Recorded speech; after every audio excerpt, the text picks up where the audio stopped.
Di Jakarta Utara atau di wilayah mana? Ada Jakarta Utara, ada Jakarta Selatan, ada Jakarta Pusat gitu. Oke, Pak Ahmad Saroni ini juga yang jadi perbincangan soal tidak hanya soal ajang Formula E, tapi juga soal komitmen sih Pak Saroni yang juga jadi perdebatan. Nah, kita ingin konfirmasi nih, apakah memang Jakarta ini membayar komitmen fee jauh lebih mahal dari kota-kota lainnya? Nah, sebaliknya malah lebih murah dari kota-kota lainnya. Karena terkait dengan apa yang menjadi pelaksanaan sekarang, kita semua di dunia tertunda selama 2 tahun.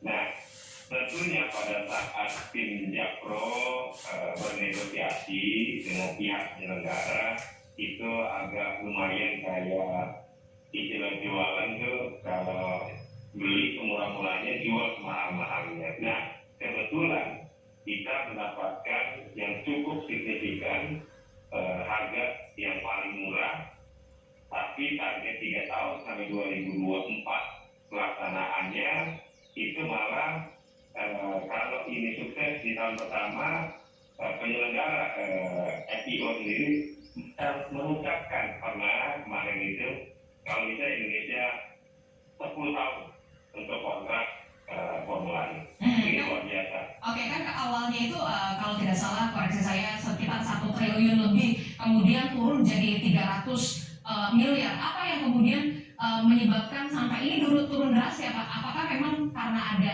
sorotan-sorotan tajam soal penyelenggaraan Formula E ini? Tidak juga ya, sorotan tajam itu kan bagian dari yang dilakukan oleh penegak hukum. Itu berproses.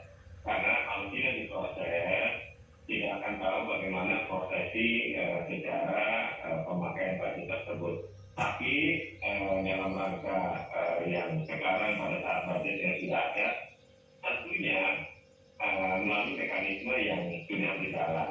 Tapi pihak dari DPRD mungkin ingin penjelasan langsung berapa apa yang menjadi komitmen fee untuk pelaksanaannya. Mungkin nanti Pak Gubernur sendiri yang menyampaikan secara institusi terkait dengan penggunaan uang yang sebelumnya. Nah, di sisi lain, memang transparansi kebutuhan adalah bagian dari apa yang kita lakukan. Aroha Tampulure. Itu kemudi Formula E di tangan Syahroni. Itu Formula E yang dia akan dilaksanakan di Jakarta. Saya sengaja mengawali siaran ini dengan Kompas TV Recorded. Bagaimana berbagai pihak mempertanyakan bagaimana pelaksanaan Formula E di ibu kota itu. Bayangkan saudara, kalau di ibu kota yang baru itu dilaksanakan Formula E, dibandingkan dengan Formula E dilaksanakan di Mandalika, di Pertamina Circuit di Indonesia Tengah di sana. Saudara-saudara, saya mempunyai suatu refleksi dalam kehidupan berbangsa, bernegara, dan bermasyarakat. Bahwa kebenaran itu, kebenaran dari Tuhan maksudnya, hanya satu. Kebenaran itu hanya milik Tuhan. Tetapi Tuhan menginginkan di dalam grand design strateginya, kebenaran itu disampaikan kepada setiap pihak-pihak yang memang niscaya melaksanakan kebenarannya itu. Ini suatu hal yang umum saja, bukan hanya pihak-pihak tertentu yang memahami. Kebenaran itu satu-satunya hanya pada Tuhan. Dan Tuhan menginginkan, sangat gemar Dia untuk menyampaikan paling tidak petunjuk-petunjuk daripada kebenarannya itu kepada person ataupun entitas sehingga pelaksanaan dari kebenarannya itu lebih berhasil guna. Oleh karena itu, saya akan maju memperjelas hal ini dalam nilai-nilai dasar, nilai-nilai instrumental, nilai-nilai praksis. Mari kita lihat. Dalam nilai-nilai dasar, nilai-nilai instrumental, nilai-nilai yang niscaya menjadi pedoman dalam seluruh pelaksanaan Formula E, sirkuit Mandalika, sirkuit yang di Sentul, yang punya Tommy. Saudara-saudara, kebenaran itu pada waktunya akan membebaskan, akan terbukakan. Itu poinnya. Jadi kalau sudah dikatakan oleh dokumen negara bahwa tahun 2045, 100 tahun Indonesia merdeka, ada Indonesia Emas, itu suatu kebenaran menurut para pengkaji di The National Residence Institute of Republic Indonesia, Lemhanas RI. Pada waktu itu saya masih di sana. Tapi apakah itu sedikit dari kebenaran yang dari Tuhan? Bisa jadi. Tapi masih ada kebenaran yang dari Tuhan itu, saudara-saudara, yang terus sekarang bekerja untuk menjadi terwujud di dalam kehidupan nyata. Itu satu poin. Poin berikutnya, saudaraku, bukankah semua manusia memiliki iman, memiliki harapan, memiliki keinginan? Saya sebagai gubernur mau melaksanakan ini. Itu juga suatu kebenaran. Tapi apakah itu kebenaran yang dari Tuhan yang niscaya akan terjadi? Tentu semua pihak-pihak berupaya meyakinkan diri supaya itu menjadi kebenaran yang dari Tuhan. Dan ada paling tidak dua hal supaya kebenaran Tuhan itu terwujud. Apakah itu? Misalnya, IKN, Ibu Kota Negara, telah dibuatkan rancangan undang-undang. Telah ditetapkan, disosialisasikan, dibicarakan bahwa pimpinannya setingkat menteri, dan seterusnya. Jadi, kalau itu iman daripada rejim ini, diperlukan dua hal, saudara. Ketaatan untuk terus-menerus melakukan, mengupgrade seluruh iman itu. Jadi ada simultaneously kesinambungan yang terus-menerus dari semua pihak-pihak. Dari semua pihak-pihak yang terkait dengan hal itu. Apakah dia beriman IKN itu akan terjadi atau tidak? Mungkin dia ingin IKN itu di Papua misalnya. Semua pihak-pihak haruslah. Jadi ada ekosistem. Ada ekosistem antara seluruh pihak-pihak untuk mewujudkan IKN itu. Dan kita sudah lihat bagaimana setingkat menteri pimpinan itu tentu memberikan inspirasi bagi orang-orang yang disebut menjadi pemimpin ibu kota negara itu. Jadi dia makin baik sekarang.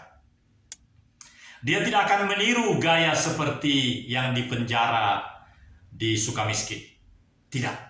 Dia akan betul-betul, karena dia berharap, beriman, nanti dia akan menjadi menteri di ibu kota negara itu. Jadi ada satu poin untuk mewujudkan segala sesuatu yang diimani oleh BTI TDM.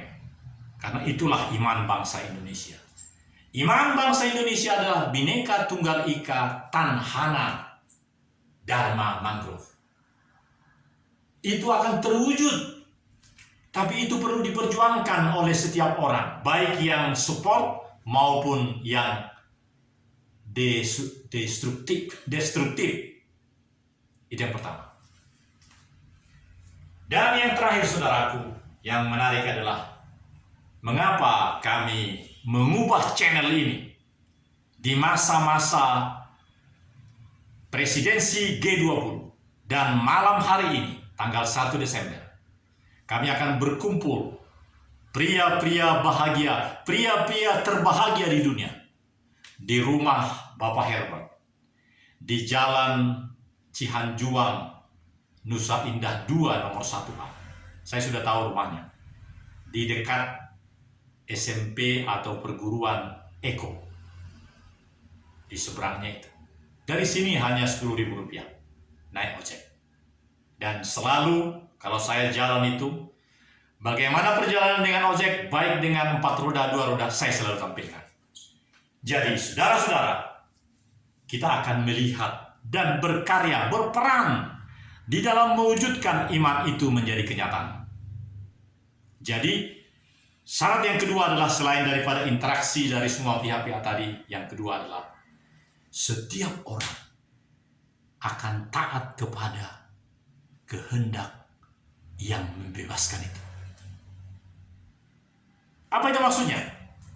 Bahwa jika Tuhan yang berkehendak, maka siapapun yang deskonstruksi, yang suudon, itu akan dilanda. Karena kehendak dia sendiri yang harus terjadi. Mari kita lihat contoh. Bukankah sampai dengan 76 tahun ini, kita harus mengatakan, kita harus beriman, kita harus mendeklarasikan bahwa yang disebut dengan sesanti negara kita, Bhinneka Tunggal Ika Tanhana Dharma Mangrove, memang itu kehendak Tuhan. Sehingga dua hal tadi terwujud. Apa yang diinginkan itu menjadi terwujud. Jadi, bertahun-tahun kemudian, keluarlah Undang-Undang Connect. Apa itu Connect? Konservasi sumber daya alam hayati dan ekosistem. Suatu mekanisme yang harus menjadi panutan bagi keseluruhan hidup bernegara. Bukan hanya di Indonesia, di seluruh dunia.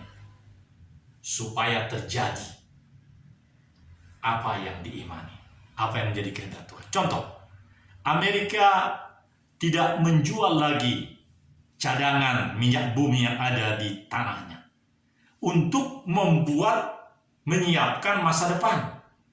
Berbeda dengan kita Indonesia. Kita justru memberikan insentif supaya satu hari bisa sekian barel. Itu Indonesia. Jadi untuk mewujudkan kebenaran yang lebih tinggi itu, semua pihak-pihak berinteraksi.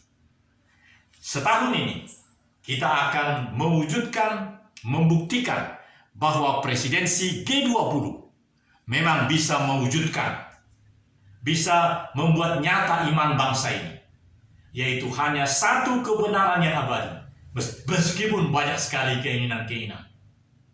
Artinya, saudaraku, adakah di hati kita bahwa Tuhan hanya mengabulkan apa yang menjadi kebutuhan orang itu, bukan keinginan-keinginannya? Karena kebutuhan orang itu, kebutuhan pihak-pihak itu adalah hanya untuk bisa memuji, memuliakan, meninggikan nama Tuhan di negeri ini. Saudara, malam hari ini, pria-pria terbahagia di dunia, Full Gospel Business Men's Fellowship International, akan menyampaikan firman bagaimana pengusaha-pengusaha bisa memenangkan successful panji-panji kemenangan Kristus. Hadirlah, datanglah. Saya, Pastor Daniel, saya akan datang lebih awal dan kita akan diskusi selama 30 minutes. Pria-pria terbahagia di dunia. Sampai jumpa. Shalom.